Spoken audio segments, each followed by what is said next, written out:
Bienvenidos a un nuevo video en el canal, espero que se encuentren todos muy bien. En la fecha vamos a realizar una lectura activa sobre la guía para la conservación de vapor en el drenado de condensados. Vamos a evaluar y seleccionar las trampas de vapor o purgadores de vapor proporcionado el manual por la empresa, la compañía Armstrong. Ya vemos si esto lo estructuramos en varios videos y recordar que el manual está confeccionado o modificado con el fin de tapar ciertas partes que las creo innecesarias para este material. Bien, empecemos entonces hablando de las instrucciones para el uso de las tablas de recomendaciones. Yo esto lo fui leyendo sobre la marcha, todavía no lo tengo muy en claro, pero sí sé que hay ciertas partes de este manual que presentan tablas que las llaman tablas de recomendaciones. Y tienen más o menos este estilo, en donde primero definen el equipo el equipo que va a ser trampeado, que pueden ser ollas, encamisadas, drenajes por gravedad o también drenaje a sifón. Después tenemos en la siguiente columna lo que es la primera opción. Por ejemplo, para las ollas encamisadas tenemos I, B larga, L y B corta y otras opciones. Por ejemplo, para las encamisadas tenemos B, C y E, drenaje por vapor y tenemos distintos códigos. Acá también tenemos lo que son otras nomenclaturas. Por ejemplo, si yo selecciono las ollas con este código I, B larga, L y B corta, luego me voy a esta nomenclatura. A ver. Primero que nada vamos a buscar las abreviaciones. Dentro de las abreviaciones tenemos las siguientes. Como yo les mencionaba, I, B larga, L y B corta significa balde invertido con venteador grande. Balde invertido con venteador grande. Si hubiese tenido solamente, por ejemplo, este BCE, supongo que tendríamos que ir acá, ahorro de energía, resistencia al desgaste y resistencia al impacto hidráulico. En ese caso es como que no habría una correlación o una relación entre este tipo de nomenclatura y esta, ¿sí? Es por ello que sobre la marcha iremos definiendo o destacando estos principios. Después, por ejemplo, acá ya tenemos FIT o termostática, que es una trampa de flotador y termostática. Y esto también lo vamos a seleccionar ahí. Después tenemos balde térmico. La B larga únicamente no la tenemos, la K tampoco. DC sí, tenemos acá un controlador automático, diferencial de condensado. Y después, bueno, sobre la marcha lo iremos buscando. Entonces, la tabla incluye información sobre el tipo de trampas de vapor y sus principales ventajas, que Armstrong considera que son superiores para cada aplicación en particular. Por ejemplo, digamos que se está buscando información acerca de la trampa más apropiada para utilizarse en una olla con camisas o chaquetas de vapor con drenaje por gravedad. Entonces, en esta situación, lo primero que vamos a hacer es buscar en la sección cómo trampear ollas con camisas de vapor, que es lo que les decía que más adelante iremos buscando estas distintas secciones que siempre cada una de ellas va a tener su tabla de recomendaciones. Entonces, buscamos en la tabla de la esquina inferior izquierda. Después vamos a encontrar ollas con camisas de vapor, drenaje por gravedad en la primera columna, bajo el encabezado equipo a trampear. Y leer en la columna a la derecha la primera opción y código de cualidades. Esta será la primera opción y código de cualidades. A lo mejor la primera opción es la que me define en este caso cuál va a ser el tipo de trampa de vapor. En este caso, la primera opción me corresponde a un balde invertido con venteador grande y después tenemos los códigos que me representan B, C, E, K, N, H. Que luego, si yo me redirijo hacia estos códigos, tenemos B que me representa el ahorro de energía, C que me representa la resistencia al desgaste, D resistencia a la corrosión, E resistencia al impacto hidráulico. Y después acá tenemos los tipos tenemos, por ejemplo, el balde invertido, FIT, disco, termostático, controlador diferencial. Entonces, si yo busco para cada uno de las trampas de vapor, tengo las cualidades o las condiciones. Por ejemplo, si yo comparo el ahorro de energía entre un balde invertido y una FIT, vemos que el balde invertido tiene una excelente o presenta un excelente tiempo en servicio, un tiempo o ahorro de energía. Si comparamos, por ejemplo, la resistencia al desgaste, vemos que el balde invertido tiene una excelente resistencia al desgaste. Dicho esto, pasemos entonces a analizar el siguiente punto. Acá nos menciona que leer en la columna de la derecha la primera opción y código de cualidades dada por Armstrong. En este caso, la primera opción es una trampa IB larga, LB corta, y los códigos listados son las letras B, C, K y N. Después nos vamos a referir a la tabla de abajo, que la vamos a titular cómo varios tipos de trampas de vapor satisfacen requisitos y específicos de operación. Y leer en la columna extrema cada una de los códigos que tenemos. Por ejemplo, la letra B se refiere a la capacidad de la trampa de conservar energía durante su operación. Luego, en el renglón o la fila para la letra B correspondiente hacia la derecha, hasta que se llega a la columna que corresponde a la primera opción, en este caso la trampa de balde invertido. Basados en pruebas y condiciones de operación reales, la capacidad de ahorro energético de la trampa de vapor de balde invertido ha sido calificada como excelente, y se sigue este mismo procedimiento para los respectivos códigos.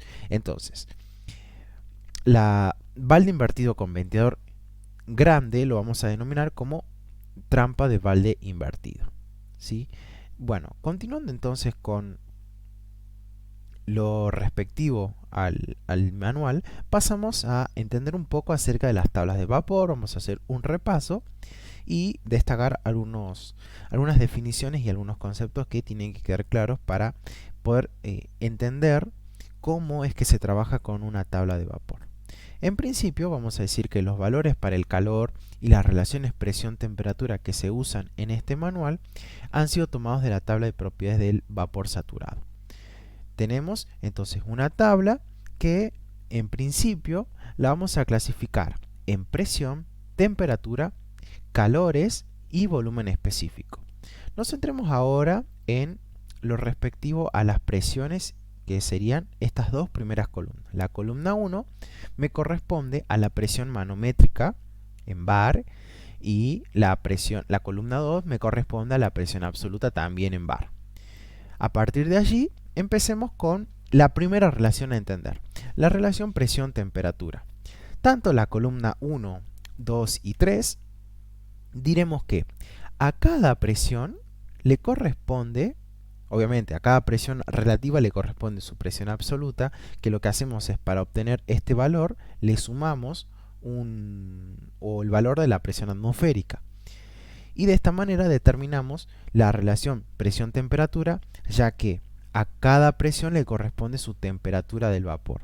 Por ejemplo, si nos situamos en una presión relativa de 9 bar, le sumamos 1 y obtenemos la presión absoluta. Entonces 9 más 1 es 10. 10 es la presión absoluta, la presión del vapor. A esa presión del vapor, la temperatura del mismo asciende a 179, 180 grados centígrados. Esa es la temperatura del vapor.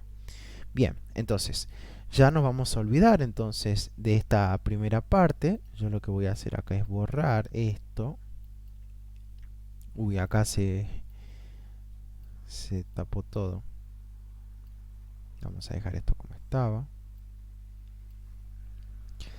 Y pasemos a la siguiente columna, a la columna correspondiente al calor del líquido saturado. El calor del líquido saturado se corresponde a la columna 4, medida siempre en términos de energía por unidad de masa, lo mismo que la columna 5, lo mismo que la columna 6. Entonces, ¿qué significa el calor del líquido saturado? Esta es la cantidad de calor requerida para elevar la temperatura de 1 kilogramo de agua desde 0 grados centígrados hasta el punto de ebullición a la presión y a la temperatura mostrada. y se expresa en kilojoule por kilogramo. Entonces, siguiendo con esa definición, si yo me paro, por ejemplo, en una presión relativa, en este caso de 5 bares, si tomo en cuenta la presión absoluta y por supuesto la temperatura de saturación a la temperatura de ebullición, que en este caso corresponde a los 158,85, vamos a tener en cuenta que estos 670,56 kilojoule por kilogramo, ¿qué me representan? Me representan la cantidad de calor requerida para elevar la temperatura de 1 kilogramo de agua desde los 0 grados centígrados, desde esta cantidad, hasta el punto de ebullición o la temperatura de ebullición a la presión y temperatura mostradas. Entonces yo, para elevar la temperatura de un kilogramo de agua desde los 0 grados hasta el punto de ebullición, es decir, hasta los 158, requiero invertir, requiero determinar, requiero posicionar una cierta cantidad de energía. Y ese valor es el de 670,56. Pasemos ahora al calor. Este calor es muy importante. Se llama calor latente o calor de vaporización y está contemplado en la columna 5. También tiene las mismas unidades de energía por kilogramo. ¿Qué me representa entonces el calor latente o el calor de vaporización? Es la cantidad de calor expresada también en kilojoule por kilogramo que se requiere para cambiar 1 kilogramo de agua hirviendo a 1 kilogramo de vapor. Esta misma cantidad de calor se libera cuando 1 kilogramo de vapor se condensa y se vuelve 1 kilogramo de agua. El calor latente es diferente para cada combinación. Entonces, lo que significa es, por ejemplo, nos paremos en una presión relativa de 14 bares, una presión absoluta de 15 bares, una temperatura de ebullición, una temperatura de saturación de 198 grados centígrados, que es la temperatura del vapor. Entonces estamos en esta situación. Lo voy a marcar con una flecha. Estamos en esta situación. Ok. Esta temperatura no la vamos, perdón, este calor de líquido no lo vamos a tener en cuenta, nos vamos a quedar únicamente con estos 1947,3 kilojoule por kilogramo. ¿Qué me representa este valor? Es la cantidad de calor, la cantidad de energía que yo requiero ¿para qué? Para pasar o para vaporizar 1 kilogramo de agua en estado líquido, de agua hirviendo, perdón, y pasarlo a kilogramo de vapor. De la misma forma, o trabajando de manera inversa, lo vamos a pensar como la cantidad que el vapor, en este caso, libera, que 1 kilogramo de vapor libera cuando se condensa y se vuelve 1 kilogramo de agua. O sea que, por ejemplo, si yo tengo un vapor que está a una temperatura de 198,32 y yo lo quiero pasar a estado líquido, estos 1947 es esa energía que el vapor está entregando al sistema, está liberando con el fin de volverse un condensado. Entonces esas son las principales características de esta tabla de vapor y simplemente para adicionar la columna 6 representa la suma, es decir, lo equivalente al calor latente de vaporización más el calor que requiere un líquido para aumentar su temperatura desde los 0 grados hasta la temperatura o el punto de ebullición a la presión indicada. O sea que el calor total de vapor es el calor total en vapor arriba de los 0 grados y es igual a la suma del calor del líquido saturado y el calor latente o el calor de vaporización. Y también tiene las mismas unidades energéticas o energía por unidad de volumen, kilojoule por kilogramo. Y después, para ya finalizar nuestra tabla, nuestro repaso por la tabla, la columna 7 nos indica el volumen específico del líquido saturado en metros cúbicos por kilogramo. Simplemente lo aclaramos y después también tenemos el volumen específico del vapor, que también se expresa en unidades de metro cúbico por unidad o por unidad de masa por kilogramo. Bien, hasta ahí ya hicimos un repaso por las tablas de vapor que vamos a utilizar, y pasemos ahora a definir o a identificar el concepto de vapor flash o vapor secundario. Bueno, primero que nada vamos a decir que el vapor flash, ¿de qué manera se forma? ¿Cómo se define? Bien, cuando se tiene condensado caliente, imaginemos una tubería por la que circula, en este caso, un vapor. Después vamos a ver todo el mecanismo de la transferencia de calor. Pero por el momento vamos a decir que este vapor, cuando se condensa por ciertas características, por ciertas condiciones, se condensa en agua o se determina como un condensado caliente, como agua hirviendo. Obviamente que está presurizado.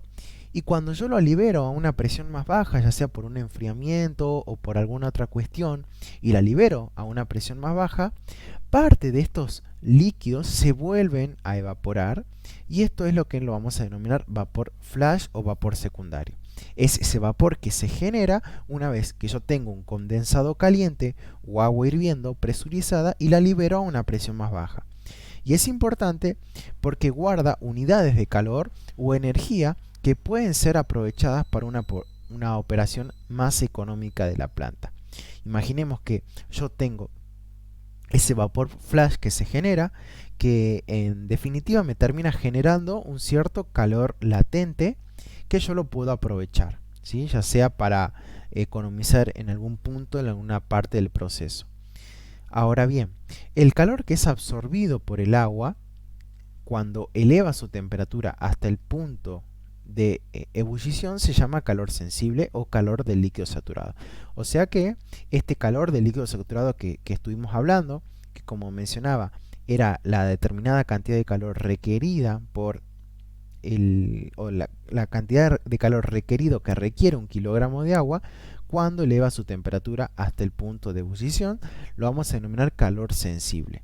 El calor que se necesita para transformar el agua en ebullición a vapor a la misma temperatura se llama calor latente.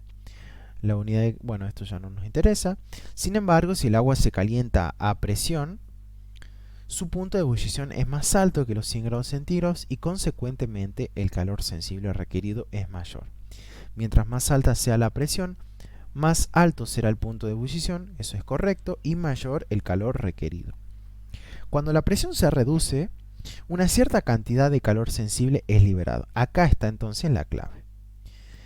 Vamos a, primero que nada, borrar o tapar lo que no nos interesa, por ejemplo esto. Si sabemos entonces que esa cantidad de calor que se requiere expresada en kilojoule por kilogramo, que se requiere para cambiar un kilogramo de agua hirviendo, perdón, la cantidad de calor requerida para elevar la temperatura de un kilogramo de agua desde los 0 grados hasta el punto de ebullición, lo vamos a denominar calor de líquido, pero también lo consideramos como calor sensible. Es decir, es un calor que absorbe el agua, que requiere el agua, un kilogramo de agua, cuando eleva su temperatura hasta llegar al punto de ebullición. Entonces, ¿qué sucede? Dijimos que el vapor flash se genera justamente cuando ese calor o ese condensado caliente disminuye la presión del sistema y este empieza a evaporar, es decir, se empieza a generar un vapor flash o vapor secundario que guarda cierta energía. Entonces, lo que menciona acá es que mientras más alta sea la presión, más alto será el punto de ebullición y mayor será la cantidad del calor sensible. Lo podemos ver acá. A medida que yo me muevo en este sentido, aumenta la presión, aumenta la temperatura y aumenta la cantidad, aumenta el calor sensible. Aumenta la cantidad que requiere el agua para transformarse o para vaporizarse. Dicho de esta forma, ¿qué pasa? Cuando la presión se reduce, una cierta cantidad del calor sensible es liberado. Imaginemos que yo tenía en principio 15 bares absolutos y los reduzco y teniendo obviamente una relación de un calor sensible de, por ejemplo, 844. Cuando yo, por alguna extraña razón, lo reduzco a 10 bares absolutos, ¿qué es lo que pasó con esa cantidad sensible o ese calor sensible se disminuyó a 762. O sea, hubo aproximadamente una diferencia de, será 100 kJ por kilogramo. Entonces, parte de esa energía esa energía, esa diferencia que se ha provocado justamente por la disminución en la presión, es lo que me determina una reducción en el calor sensible. Es quizás entonces que cuando la presión se reduce, una cierta cantidad de calor sensible es liberado. Y este calor es entonces absorbido en la forma de calor latente. ¿Por qué? Porque el calor latente dijimos que era lo que requería 1 kilogramo de agua hirviendo para pasar de un estado en ebullición, un estado de agua hirviendo, pasarlo a vapor. Entonces, la reducción en la presión me libera un cierto calor sensible. Luego, este calor es absorbido en la forma de calor latente, lo cual causa una cantidad de agua que se convierte en vapor flash.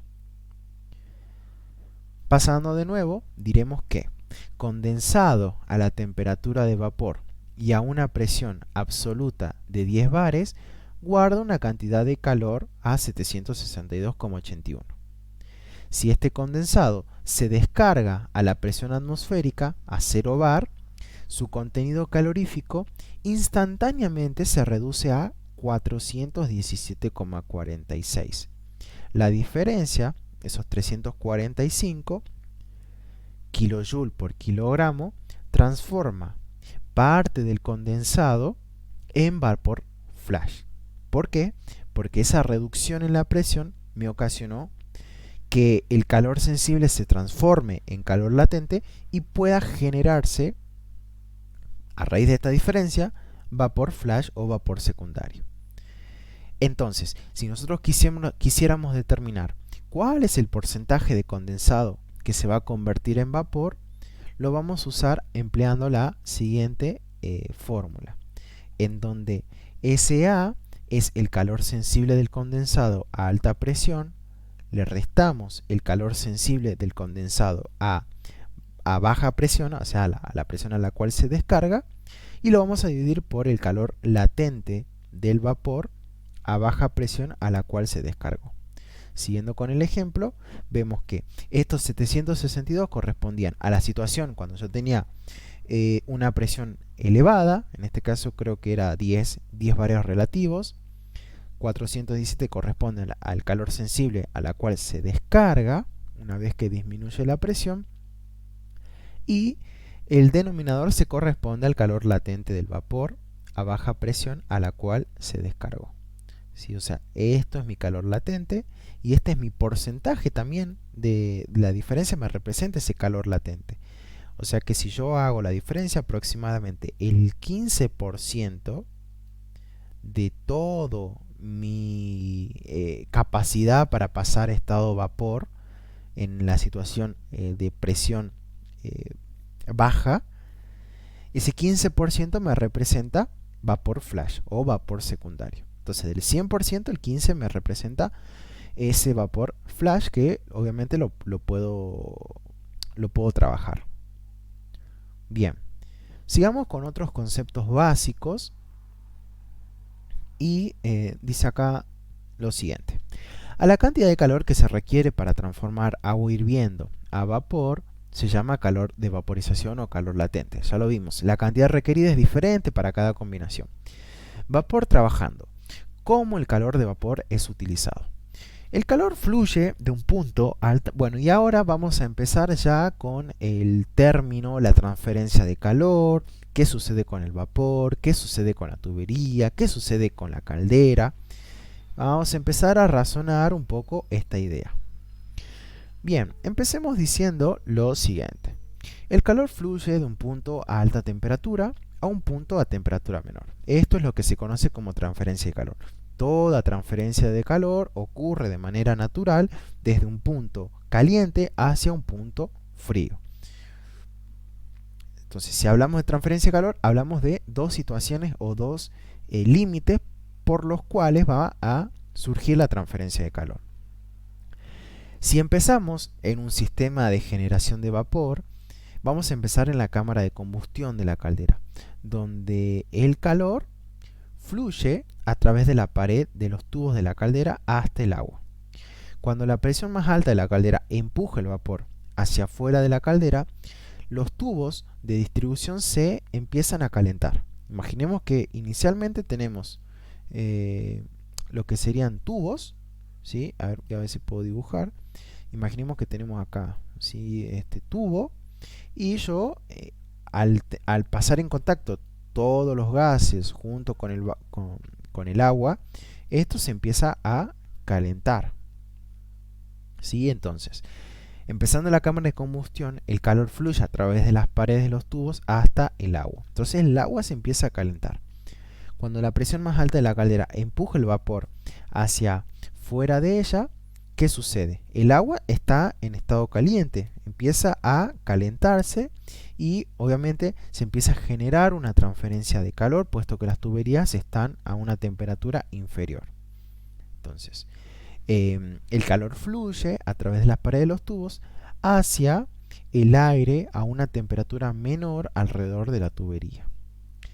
Esta transferencia de calor entonces transforma una cierta cantidad del vapor en agua nuevamente. Justamente esto se da por la transferencia de calor entre un vapor a una temperatura dada y la temperatura ambiente.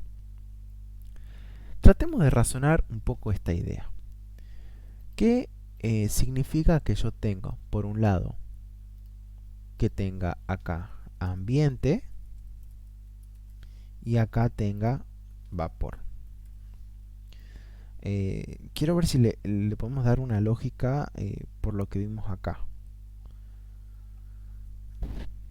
Supuestamente se tienen que generar condensado cuando el vapor cede su calor latente para condensarse.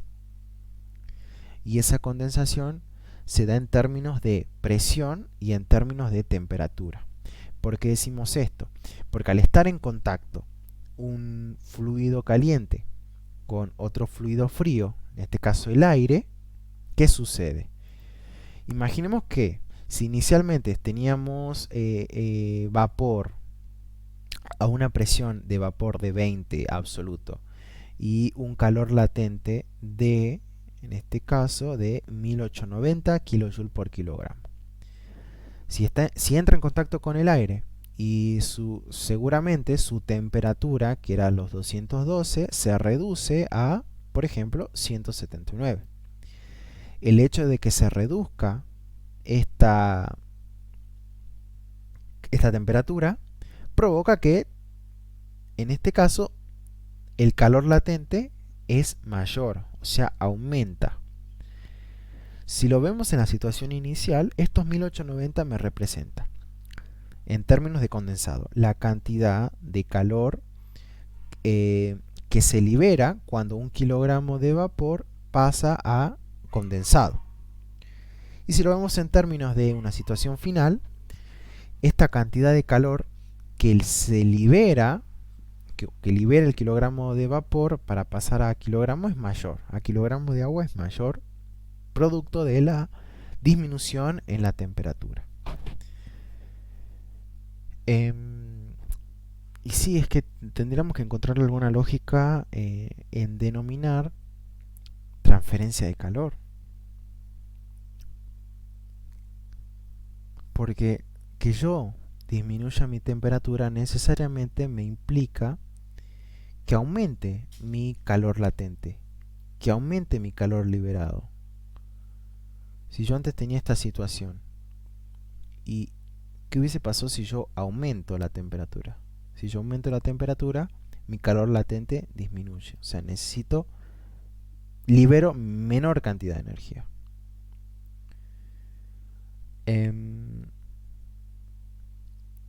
Ahora, si lo vemos no, es que sí, tiene que ser sí o sí analizado bajo el punto de vista del vapor, porque el vapor es el que se condensa.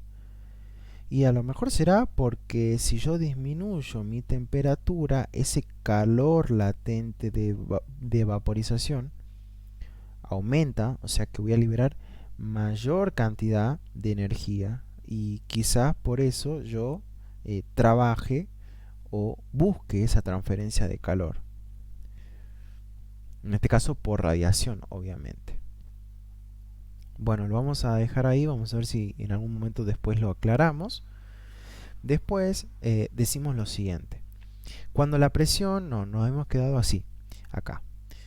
Entonces, cuando la presión más alta de la caldera empuja el vapor hacia afuera de la caldera, los tubos se calientan. Entonces, el calor fluye a través de las paredes de los tubos hacia el aire a una temperatura menor alrededor de la tubería, lo cual esta transferencia de calor transforma una cierta cantidad del vapor en agua nuevamente. Esta es la razón por la que usualmente las tuberías de distribución están aisladas. Ah, ahí dice una parte, ¿no? Están aisladas. Vamos a ver, voy a buscar acá, voy a abrir un archivo para ver si se termina de cerrar la idea. Creo que cuando dijo ahí una parte lo interpreté como el vapor flash, pero en sentido inverso. Lo que digo es lo siguiente. Imaginemos una situación en la cual tratamos de entender la transferencia de calor o pasar de vapor a condensado. Lo que podríamos tocar es lo siguiente. Yo principalmente digo que el porcentaje de condensado, ¿a qué va a ser igual? Acá tendríamos que, voy a tratar de buscar una analogía con el vapor flash, ¿no? Entonces vamos a copiar esto acá, lo vamos a copiar así y lo vamos a pegar acá. Entonces, ese condensado, ¿a qué va a ser igual? Vamos a poner esto bien.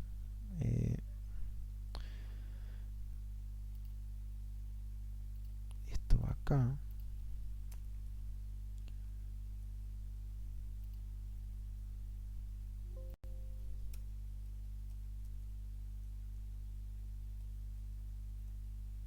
Y vamos a decir lo siguiente.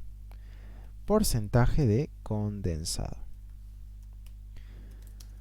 Va a estar dada por una relación, ¿sí? Esto lo vamos a dejar aquí. ¿Qué vamos a analizar? Primero y principal, veamos la parte que tenemos acá, en el numerador. Para el caso del vapor flash era el calor sensible del condensado a alta presión antes de ser descargado. Una situación anterior. Entonces, siguiendo con el razonamiento que hablamos acá de qué pasaba cuando se produce la transferencia de calor, estamos en una situación inicial, por ejemplo acá. Cuando tenemos 233,90, ¿cuál es ese calor latente? 1795. Vamos a poner acá, 1795. Le vamos a restar el calor, bueno, siguiendo con la analogía, el calor sensible del condensado a baja presión a la cual se descarga. En nuestro caso, cuando disminuye la temperatura, pasamos de 1795, por ejemplo, a 2015. 2015, ahí está, 2015. Y acá en el denominador tenemos en cuenta el calor, bueno, en este caso sería el inverso. ¿Por qué? Porque en el vapor flash tenemos el calor latente de vapor a baja presión a la cual se descargó. Y acá, como hablamos de condensado, lo vamos a tomar en cuenta como una situación a partir de la cual tenemos 2015 correspondiente a nuestro calor latente, y para el caso del calor líquido saturado, el calor sensible a esa temperatura, es de 762. 762. Y lo vamos a multiplicar por el 100%. O sea que el porcentaje de condensado, ¿a qué va a ser igual? Si agarramos nuestra calculadora Y hacemos 1795 menos 2015 dividido 762 nos da un total de menos, bueno, en términos porcentuales sería el menos 28.8%. O sea que aproximadamente el 28% de ese vapor se transformó en condensado. ¿Tiene sentido? Y si yo lo tomo acá como, bueno, en términos absolutos, esta es una situación anterior, perdón, lo vamos a tomar así en términos absolutos, pero tratemos de razonar el número. Eso va a ser muy importante. ¿Qué tenemos primero? Tenemos que cuando disminuye la temperatura, el calor que se libera al ambiente es mayor. Ya de ahí nos está dando la pauta que siempre vamos a necesitar o requerir que la temperatura del vapor sea lo suficientemente elevada como para contrarrestar este efecto en la liberación del calor latente. Justamente cuando yo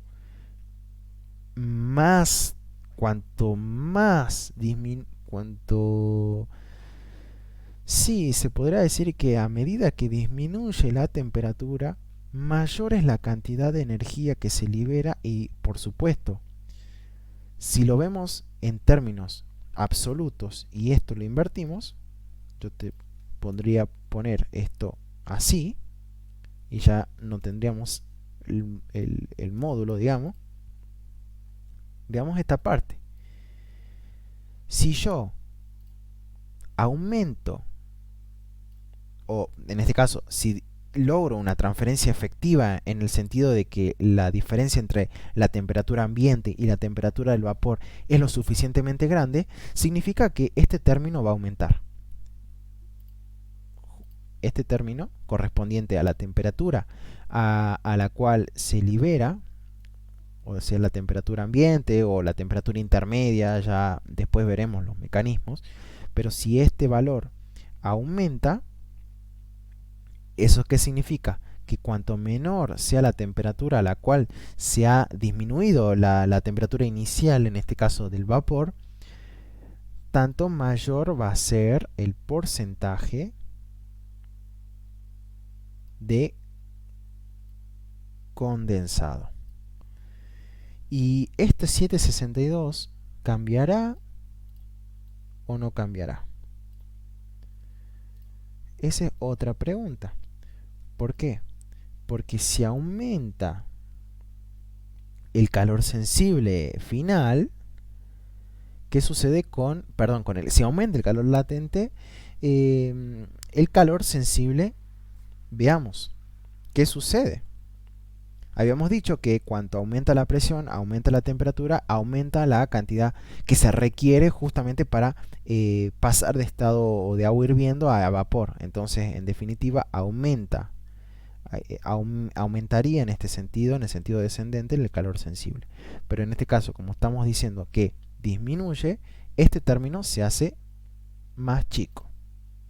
El calor sensible disminuye. Ahí está. Y por ende, aumenta el porcentaje de condensado. Y de esta forma determinamos hicimos una analogía con el vapor flash para determinar o entender esa transferencia de calor.